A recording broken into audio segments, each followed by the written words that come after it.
Hey guys, it's Tavon, and this is the, day 2 now, technically, of the League Starter Ignite Zombie Hungering Souls Skeletal Mage. I don't know. Whatever this build's gonna end up being at this point.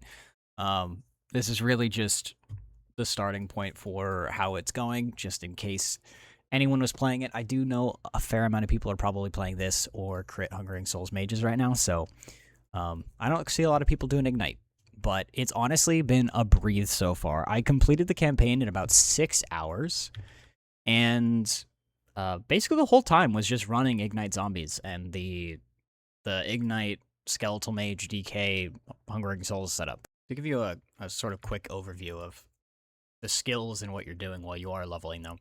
So I started Rip Blood, which was my first specialization, so that's why Zombies is here. But this is really like the row of how I specialize. So I started off Rip Blood and Wandering Spirits, and then my third specialization ended up being Bone Golem because you get that so early, probably sometime before you Necromancer. So in Bone Golem you can kind of do two things. I started Blood Golem just to try the new Sanguine Orb, which you can do either or, but honestly you can go straight for Pyre Golem and just start Ignite and fire damage off rip, and then put your first 4 points here into Burning Bones, and then go straight for Pyre Golem, and then just start scaling the area. This is super important early on because otherwise his area is super low. But for mages, I would not grab the Death Blossom Hungering Souls cast node until you hit at least, I believe this is 35 for your fourth specialization, because Hungering Souls without any specialization is just kind of mediocre on them. You're probably better off going over here and grabbing the cast and attack speed, and then making them into Death Knights and getting an extra mage here. So while leveling, you really just pick Bone Golem first, specialize him pretty quickly. If you want to start from the beginning with only minions, then specialize Summon Skeleton as your first one instead of Rip Blood like I did. You would, and personally, if you want to start Ignite from the beginning, you can go Archers. Early on, Archers do not feel awful. They're pretty decent. They got a couple of changes. They're really not that bad. So you can easily head over here, grab some cast and attack speed, grab the fire arrow, and then they can start igniting from the beginning, and you're good to go.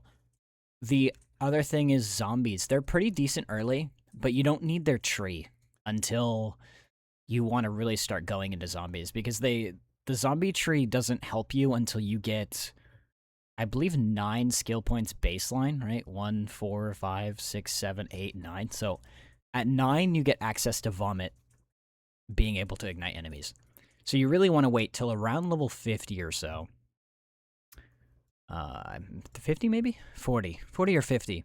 And then you can start getting Vomit zombies. Before that, if you are specializing in zombies, just let them do their thing and explode. Don't bother grabbing Vomit until you're able to go all the way through to Ignite, because otherwise you're just going to be vomiting, and if you're scaling the fire damage on either Archers or Pyre Golem, you're not going to be scaling how they poison. So just something to look out for. And then early on, Dreadshade is going to kill everything. So I would actually not put points into Emerging Terrors for the automatic Dreadshade cast until pretty far in the campaign. That's ended up why it's here as my last specialization, because it really felt awful when you had Dreadshade at first and you didn't have a lot of mana, and this thing costs, I think it's like 12, 15 mana before the reductions. I forget what it is before the efficiency reductions, but it's really rough to keep up in low gear while you're leveling. So that's just kind of the rough overview. And then when you get to monoliths, you can kind of do whatever you want. My planner will be updated slightly in the description with the differences, and one of the main differences is we reduce the amount of points in Emerging Terrors. So right now there is a bug where when you are getting Dreadshade to cast, it will actually go on the nearest to you and not your cursor, which feels really weird. And once they fix that, it will probably be a bit more consistent. But in campaign, it was very often that my Bone Golems were dying because Dreadshade was auto-casting. And also, when you get to 100% direct cast, you just end up with this constant Dreadshade refresh, and you never have Dreadshade on a zombie vomiting for long enough. So I think I'm probably going to grab an extra point in this. I'll probably drop something somewhere. I don't quite know yet what I'm going to drop. Probably a damage node for it, but Dreadshade being at like 34 or 66% is more than enough. So that's something we've already dropped and changed from the original planner. Another one is I have committed to more mages instead of Archmage. I was split when I first started this league. And I think Archmage is only good if you plan to do a sort of like possession or a necrotic damage setup, because otherwise you're not going to get extra projectiles, right? We're going over here and we're grabbing the soul limit of 1. And having Archmage, the whole point of him is extra projectiles. So unless you are running Soulfire for Ignite to change the Hungering Souls to fire, there really is no point in running Archmage. His clear speed is going to be better. His monolith clearing is going to be way more consistent if you don't do that. But I'm going to stubbornly do Ignites. So we're going for that. And then as far as any alternatives, if you really want to run fire mages, or sorry, fire archers, you can give it a go. I know they were changed. They still feel a little low. I think I did a bunch of testing personally, and you can see from this that basically the Death Knights here with very minimal gear. My little tester is doing nothing but Dragonflame Edict for the fact that I don't want any of my skill tree stuff to interfere. But they're able to hold just 2 of them, even with Ablation or Mortars actually taking away the skill cast, and they're just using a necrotic skill. They're still able to hold a 20-ish ignites, 15, 20 ignites, something like that. And then you go over to the mages, or the archers, and they're just barely keeping up, but they're doing so much less damage because they're not casting Hungering Souls. So even while trying to give them an advantage with Infernal Shade, things like that, they're still like barely upkeeping more Ignite stacks, and they have plenty of more. There's even 3 of them in this, and they have the cast speed from Infernal Shade. So I'm giving them a competitive advantage here, and they're still not really there. So I don't know quite yet if we're going to ever run archers, but we may run Pyre Golem instead of something, because Pyre Golem is honestly doing really well. He doesn't ignite as much as we'd hope, but I mean, you can see here, when you give him a little bit of haste, he's doing the same amount of damage by himself that the archers were doing with no gear. So we're probably skipping out on all of that. We're just going to keep running our mages, keep running our zombies. If you want to run a Pyre Golem instead of the mages, that's also relevant. It will save you a skill specialization, but that's obviously if you want to, change up the build, do more Pyre Golem stuff. But if you're going to run Pyre Golem, you're probably better off forgoing zombies entirely and running normal skeletons so that they can be killed by your mages. That way you scale the Pyre Golem stuff, but I'm not going to get too into that. What does this look like in Monoliths, roughly? So if you start running ahead of your minions, your clear speed is going to feel a bit weird.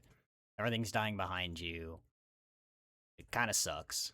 But when you have Aura of Decay, you're not going to want to be running ahead of your minions. So honestly, just play the minion build like a minion build, and it's not going to feel bad anyways. The main thing here to speed up our clear speed, because obviously minions are slow, is the champion affix, the Infernal Champion's affix for minions teleport. I only have a small little 3-1 right now, but when we do get more of them, it's going to feel a lot better. Now, obviously, you can force your minions to attack targets, right? If you use the A button, those little red arrows, see they're moving around. But we don't really want to play a minion build where all you're doing is telling your minions move here, move here. Like, I'm not trying to play League of Legends with my minions. I'm not trying to do that. So just ideally what we're going to do is gear for the convenience, which is going to be the Infernal Champions. You can get it on boots, you can get it on rings, and the boot one may not be the best for us because we're going to have to put that on Ashwake. So you'll have to either find a nice exalted boot with that modifier on it, or somehow get it on there via corruption. I don't even think you can get it via corruption. So instead of just trying to get an exalted item to drop from a mage or from an infernal champion, we'll probably just put them on rings. Rings are super easy to craft anyways. We don't care too much. We just want our minion damage, our resistances, and then some more minion damage from that sealed affix from infernal champion. So when you get more of these, the build will feel a lot better. I have 3 right now, so I can't even bring my whole army with me. And sometimes you don't even bring a zombie with you, which is half this build's idea. So that is something to look out for. Obviously, I have a loot filter for... Actually, this combines every Acolyte build I detailed in my previous video about my League starters. If you want to grab this filter, all you have to do is turn off everything that's not in blue.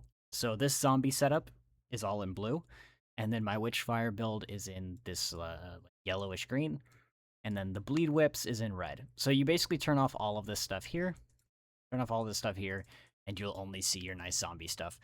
There's even some leveling rules here if you're doing this from the beginning, because not everyone can play League Start immediately, so yeah, I think so far this build is looking pretty good. We're in a comfortable spot. Sometimes things just insta-die and explode, and I don't have Ashwake yet to reduce people's fire resistance, so that is a very important thing to note.